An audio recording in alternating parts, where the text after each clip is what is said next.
Hi Anti-Society, welcome back to the Anti-Social Planet, and today we are checking out chapters 88 and 89 of Tower of Gods Season 2, and the last chapters we had more things going on with the whole like semi-finals of the workshop battles and people kind of still going rogue. Everyone has kind of their own plans. We have Kun, of course, trying to play within the rules of the game so that they can hopefully get Bam back. They can summon him and have him be part of their team. So they're trying to get him back. There's some things going on with like a needle and trying to put Bam's soul into it and all that kind of thing. But more importantly, the most important thing I think that happened in the last few chapters is that my boy Rock has gone full fighter mode, okay? The chibi has been left behind because he has decided that now he is seriously fighting. So I'm really excited to see him in action. It's been a long time. I feel like it's been a really long time since we've seriously seen Rock fight, and we definitely haven't seen it in the second season because he hasn't been around for a lot of it, and when he has been around he has been chibi. So I'm very excited to see what he has in store. Obviously getting to see some of the other people fighting too that we haven't seen in a long time. I want to see what Shibitsu has up his sleeve because he's been more of a planner in the background kind of character, and I'm also just like super happy to see Kun and Shibitsu like joining forces again, like in person, and like putting their brains together to come up with plans and things like that. So lots of really fun things happening now that characters are starting to come together again, and I love getting to see them all together in the same place again and like actually interacting. So let's check out these chapters and probably end on a cliffhanger. That seems to be how this usually goes. There's my boy. I like he's like denial. I mean, he was though. On the inside, he's always been like this. I just like that he chooses to walk around chibi. Like, is there like a Shinsu saving reason for that? Or does he just prefer to be a chibi? Because if he just prefers it, I adore that. I think that's the canon I want to believe in. That Rock's true form is chibi, and he just feels at most peace when he's in chibi form. Poor Wangnan, just like still part of the chaos and trying to keep up. I don't trust this guy. Oh, hello. I feel like anyone who chooses to be called a devil should be approached with caution. I'm very put off by there just being like a jar being handed over. Is it like a parasite of some kind? Is it a way of like making him read like he's an actual member of one of the teams? Oh, see, I said parasite and I was correct. Oh, was that the guy before that we saw? Okay, and is that why we had a close-up of the water? I was like, there was something going on with that. Like, why did we like stay on that shot of him in the water? Oh, poor Bathman. But it is a clever technique though to have like, I don't know, because like in the tower, they're all different kinds of like species and stuff that participate. It doesn't necessarily have to be kind of the conventional human size kind of creature that is participating. It can also be something like a parasite that has its own consciousness and like use of Shinsu and stuff like that.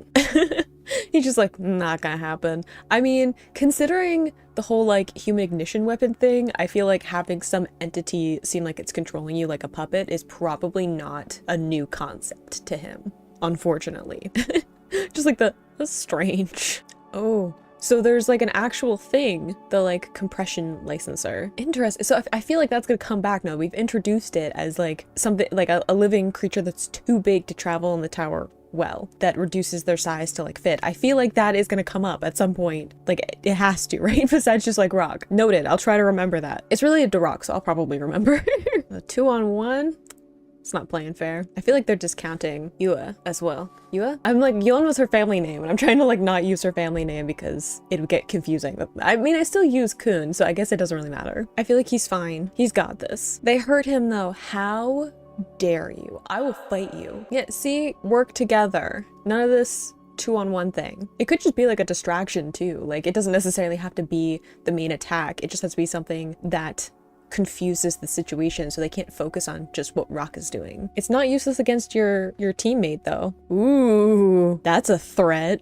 Look at him coming up with strategies though. So proud of him. I bet, and like, is Rock just like, I'll be fine? Because he probably will be. That's a cool team up though. And like strategy. The fact that he just like grabbed him by the throat though. Oh, that's a little terrifying. I like their teamwork. I feel like Rock is one of the characters that kind of probably gets people don't think of him as like a smart character because he is there a lot of the time for like comic relief or like the muscle for the team. Like that is kind of his role, right? And he does have this like impulsivity to him, but he is really good at fighting. Like he lives and breathes fighting, which is why he's usually a comic relief character. But it means that he's also like really good at figuring out other people's fighting techniques. And because he's very like impulsive, he just tries things and sees what works. And it seems to have worked out for him. Like he doesn't let, like we had with Yun, of like overthinking it, of like, oh, I can't use my powers because he's shown that they don't work on him and I can't control it. And she's so in her head about her powers that like she doesn't experiment and figure out alternative ways. She just thinks that her power is what it is and she needs to like corral it some way, as opposed to like saying, okay, my power as it is right now, how can I use that to its best ability? How can I think outside the box about it? Whereas like Rock just tries a bunch of things and then hopes that one of them works. And when he finds something that works, he just uses that, right? So I think that he has a lot more fighter potential than maybe people give him credit for. Even like in World, I feel like people look at him and the way that he behaves and they don't think that he's going to be like formidable in the sense of like thinking through a strategy in the fight. He's just going to be like brute strength. And he's like a little bit of both. He's like, know my actual name. He will though. Just like, you're too loud. Look, don't you come after my boy. You hear me, Beta? There are things in this world that are off limits. My boy is one of them. Oh, yes, he is. We're not going to continue that one? You're just going to leave me with that? Fine. Okay, how are we doing? This is such an odd team up, but I'm here for it. Is Bomb actually there? Do we see him? What's the plan? Cliffhangers. I feel like he is somewhere in here, so they just have to figure out where. Yeah, see, who are you? This is a good question. How do you know stuff? Why are we switching sides? How come you want to help Bomb? Face is still hidden. I'm just suspicious of everyone, okay? Just betrayal happens all the time in this series that I'm like side-eyeing everyone. Do they really not know about the wells? See, suspicion everywhere. I mean, their lives are always in danger. This is the tower, so. I guess, yeah, did Novik not know that Kun was still alive? I'm just trying to keep up with what everyone knows at this point. Because we always knew that Kun was alive, but I guess like Novik and Ran probably didn't know because they've been with Bomb. I can't remember who knew what anymore. Feel free to correct me if I'm wrong in the comments, but I'm like, I need like a conspiracy board or something. To be like, who knows what about who's alive? Just look at Rock's face. He's just like, I'm gonna ruin your day. And like Hotz probably knows a bit about Beta and who he is. Just immediate confusion, chaos. I like how because they're like, I would never be friends with a member of Foog from the family that I'm from. Like, I'm hunting him down. He's my prey. That he's just like, oh, obviously they're not friends. Look, Bomb's relationship with his friends is varied and complicated. We're just not gonna have a fight. We set that up and it's just like not gonna happen because of the chaos that is Rock and Yin. Oh, now we're gonna hunt him down. Especially to keep him away from like Wangnan and others. Oh, don't say that. Not to Wangnan. Sir, there's someone behind you. Yes, this one you can burn. I'm okay with that one. Just like immediately he's like, move out of the way. We're burning this place down. It's true, just leave it. He wants to fight. He's raring for one. You got places to be. Oh, I like that. I kind of like you though. Oddly heartwarming. I'm like worried about Wangnan being alone now though, given that Beta is on a killing spree, or wants to be. Of course it was. Kun's in control. He knows what he's doing. Aww. I like that you've met a good friend. That's what I was worried about. I was worried that we would go after Wangnan. I wasn't expecting the honeybee to come in. But you know what? Now that we're all like kind of on the same team, I feel like I can cheer for for anyone who isn't like Foog at this point, basically. I like how everyone, even though they're technically on the side of like helping Bomb, it's just like, no, he's my enemy.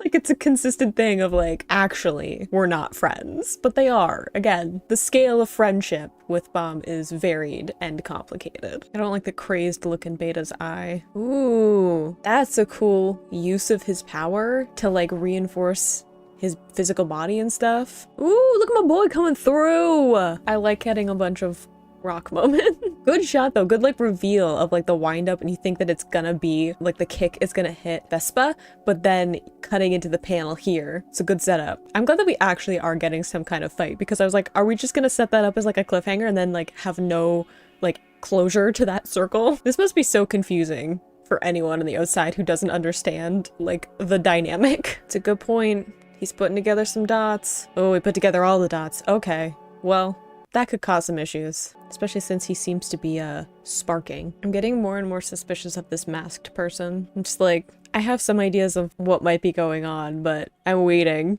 Maybe I'm in denial. I'm kind of excited to see them fight alongside each other. I feel like we're gonna about to end the chapter, but I feel like their two power sets together could be really cool. Not only because like I really like them as characters, but I feel like Novik does a really good job at like more close combat, whereas I feel like Oryang has a little bit more distance to him. He can also be really good at like close combat, but he can handle like a little bit more of a distance between him and whoever he's fighting. I feel like that's gonna, yeah. It's like, I feel like we're gonna end there though. We're gonna set up another fight cliffhanger and just like not get any actual confirmation of what's gonna happen. A little more action heavy in that one, so I don't always have a ton of things to contribute with that side of things, but I do like getting to see some of the new matchups between the different kind of teams. You know, these characters that haven't been interacting a whole lot, but now they're being thrown into this team and seeing how they use each other's abilities and play off each other. I really want to see how Novik and Oryang's powers will play off of each other, because I feel like they'll be able to do it a little bit more in sync with each other. Like I feel like they'll be able to communicate and figure out how to utilize their powers together a lot easier than like Rock and Yin, because Rock's always chaotic. So I really want to see what they pull off with their abilities, and I think it'll be a really good matchup. I'm just so suspicious of like people, there's like the masked character that like Novik and Oryang are listening to, that I'm like, the more and more that we spend time with them, the more I'm like, I feel like I might have an idea of what's going on, but I don't want to say it out loud because then it won't be true. That's kind of like my mindset in this one, that I just like, maybe if I just don't will into existence, it won't happen. But it looks like we have Rock and Beta also going to be fighting in this one. I'm so nervous about that, because as much as I feel like Rock has more going on for him as like a fighter because it's like his specialty, I don't know if he's good enough to go up against Beta.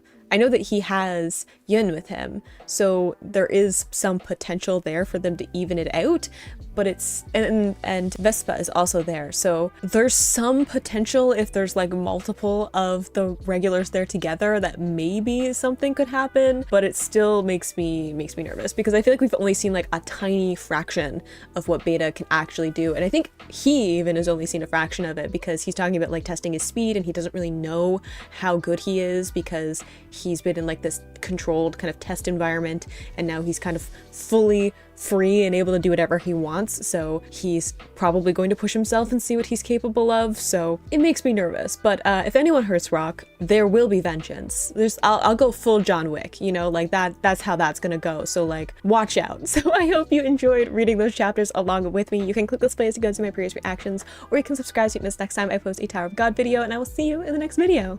Bye!